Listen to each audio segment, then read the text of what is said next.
Now the question is, what has happened to that culture? What has happened to that way of life that we all were raised in, especially the millennials? And this culture went a long way to mold us into who we are today. Even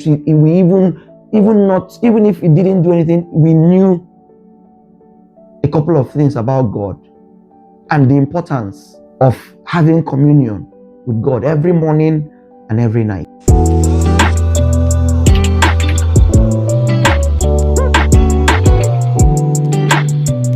Hello and welcome to Rise and Inspire with Paulson. And thank you for watching my videos. Thank you for subscribing. Thank you for sharing. Thank you for your comments. They mean a lot. Please keep bringing them on as we take on this journey. Very quickly today, I want to talk about the importance of praying together as a family. We live in a society, whether home or abroad, we live in a very fast-paced environment. Everybody is busy with something. We live in cities where there are a lot of hustling and bustling. In fact, right here, the city never goes to bed. Round the clock, 24/7, people are working. It breeds an environment where families don't even spend quality time together as a family. Not because they don't want to, but because the schedule of the father does not allow it. The schedule of the mother does not allow it, or the schedule of the children. Either because the father has to wake up very early in the morning to go to work, and before they come back, he comes back, the children are already off for school, or the mother has to work at night, do night shifts, or somehow we don't find that time that we enjoyed when we were growing up. In my home, when we were growing up, we usually had morning devotions and night devotions. Morning devotions first thing in the morning, and night devotions last thing before everybody goes to bed. It was a practice. It was a routine. It was something that we practiced, and you could agree with me, in every Christian home we had this routine, and we had it was as though every family had particular songs they sing in morning devotions. If I start singing them now, you would agree with me. Now the question is, what has happened to that culture? What has happened to that way of life that we all were raised in, especially the millennials? I don't know if the Gen Zs, or even I don't even want to talk about the Gen Alphas. I don't know if the Gen Zs experienced a bit of what I'm talking about, but the millennials, you would agree with me. And this culture went a long way to mold us into who we are today. Even if we didn't do anything, we knew a couple of things about God and the importance of having communion with God every morning and every night. And that's part of the things I want to emphasize on today. What has happened to us? Have we grown so busy that we have neglected the old landmark, that we have pushed aside that healthy tradition that we were raised with? Have we gotten so busy that we can't even find time to come together as a family? Now, what a lot of people practice in their home is pray and I pray. The husband will go to bed and prays on his own if they pray. The wife goes to bed and pray on her own if they pray. The children, the same thing if they pray. A lot of times it is being on the phone while you are lying down and then you doze off. And there is no time to communicate with God, which is a very vital aspect of life.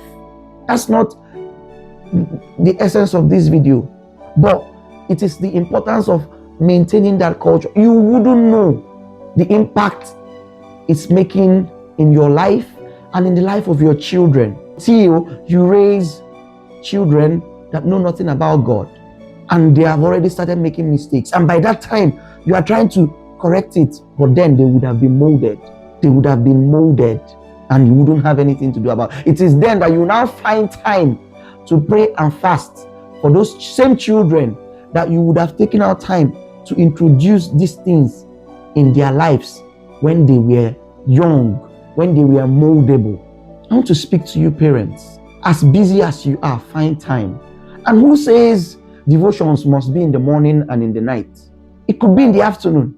It could be during your lunch time in the office.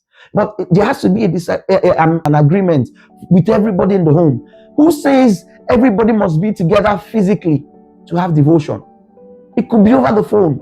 It could be on a WhatsApp call, for Christ's sake. The world has so been digitalized that we could do it over a Zoom call. But the thing is that we are praying together as a family.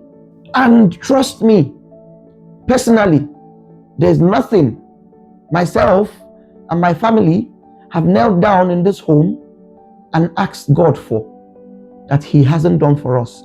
Nothing, except it is not His will. Except that is not, in fact, if it is not His will, before we even make that request, there'll be administration in our spirit. There'll be an indicator or an indication in our spirit that no, this one is not time for it, or this one is not the will of God, and we'll drop it aside. Somebody may just say, but do we need this thing? But as far as it's something that we know that this is what God wants for us, this is in line with the will of God for our life, there is nothing, I can tell you, there is absolutely nothing we have asked God for as a family together that God has not done for us. You can check my previous videos that I've talked about the need for unity in the home, the need for agreement in the home. This speaks to it also. But most importantly, let us think about the next generation, the children we are raising.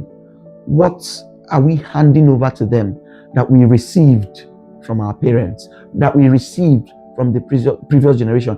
What are the things that you are handing down to them that they will hand down to their own children?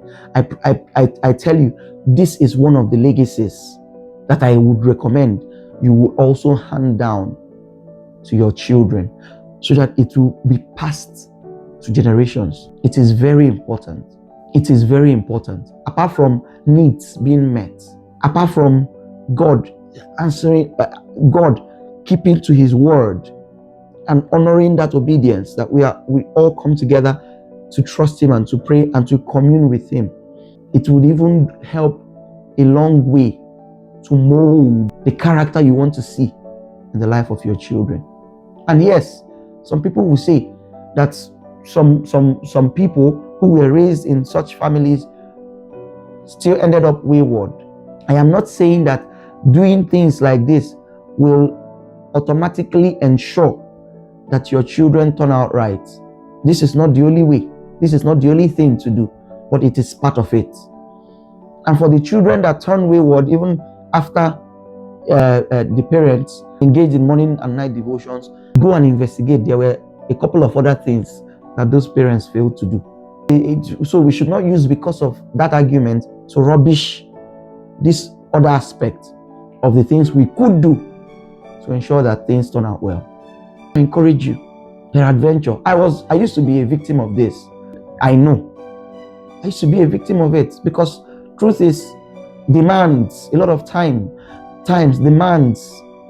Because of demands, you just want to get a lot of things done all at the same time, and we will not have time to come together as a family. I encourage you, if you are in that position, if you're in that situation at the moment, take out time, track back, ask yourself certain questions. Am I really heading in the right direction?